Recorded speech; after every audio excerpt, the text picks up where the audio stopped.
Hei! Kiitos kun olette meidän apuna testaamassa ja viimeistelemässä tarkistuslistaa ikäihmisten perhehoidon aloituksiin. Me ollaan Hanni Salo ja Minna Laine Perhehoitoliitosta ja tässä 3-vuotisessa kehittämishankkeessa syntyy yhteensovittamisen toimintamalli ikäihmisten perhehoitoon.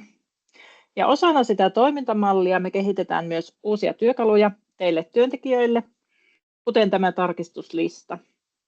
Ja niiden tavoitteena on auttaa teitä tekemään onnistuneita perhehoitopäätöksiä. Ja tämä tarkistuslista pyrkii varmistamaan, että ikääntyvillä on vaikutusmahdollisuuksia omaan hoivaansa ja hoitoonsa. Ja kaikkinensa me pyritään vähentämään tällä kehittämistyöllä niitä epäonnistuneita kokeiluita perhehoidossa. Tämä toimintamalli on suunnattu erityisesti pitkäkestoiseen perhehoitoon perhekodeissa, koska siellä on tietysti eniten asioita, joita pitää yhteensovittaa, kun sitä arkea jaetaan yhdessä.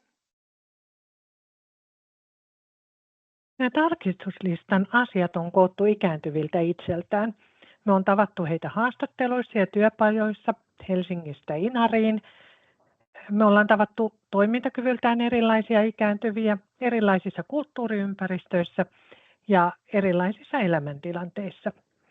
Nämä ikääntyvät on kertoneet meille, millaisia asioita he pitää tärkeinä miettiessään perhehoitoa palveluvaihtoehtona tai tiettyä perhekotia. Ja tämä tarkistuslista on työkalu, jonka avulla on helpompi konkretisoida niitä ikääntyneen toiveita ja saada selville semmoisia hänelle erityisen tärkeitä asioita. Ja sillä pyritään varmistamaan, että ikääntynyt saa sen oman äänen ja te saatte työntekijöinä sen hänen oman tahtonsa kuuluviin.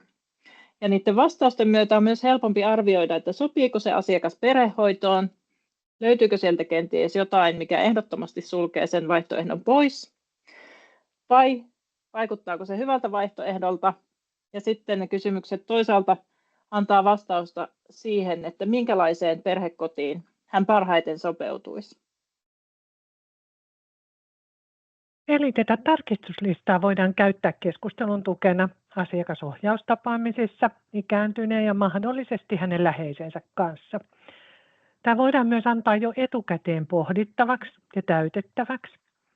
Voitte myös ihan vapaasti kokeilla omaan työskentelyynne sopivia muita tapoja hyödyntää tarkistuslistaa. Niistäkin me kuultaisiin tosi mielellään.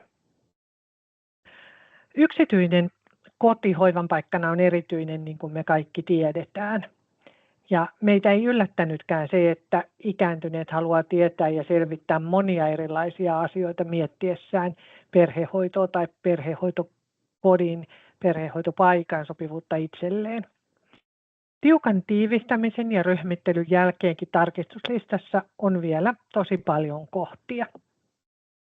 Jos tämmöinen kohta kohdalta täyttäminen tuntuu työläältä, niin sieltä voi myös poimia ja ohjata valitseen niitä tiettyjä asioita, jotka on tärkeitä toteutua tai mitä ikääntynyt ei ehdottomasti halua. Vähemmän tärkeät asiat voi ihan huoletta ohittaa.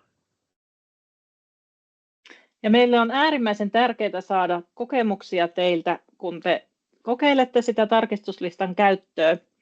Ja me toivotaan, että te annatte meille palautetta aina jokaisen asiakaskohtaamisen jälkeen, kun tarkistuslistaa on hyödynnetty.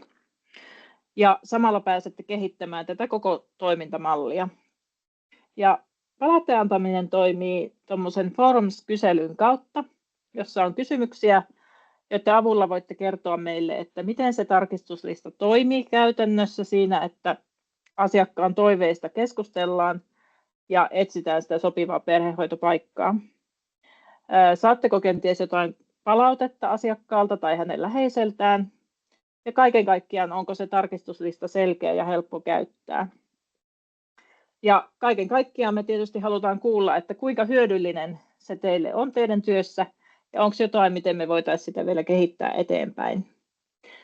Ja me ollaan pyritty tekemään palautteen antaminen mahdollisimman helpoksi, että siihen vastaamiseen ei pitäisi mennä 5 minuuttia kauempaa. Jo etukäteen suuri kiitos teille avusta ja yhteistyöstä. testatessanne tätä tarkistuslistaa teette äärettömän arvokasta kehittämistyötä. Jos teidän mieleen nousee jotain kysyttävää tai kommentoitavaa, niin älkää epäröikö olla meihin yhteydessä. Kaikki tarvittava tieto, linkit ja meidän yhteystiedot löytyy teille välitettävästä sähköpostista. Ja tarkistuslistan kokeiluaikaa on marraskuun loppuun saakka. Kiitos.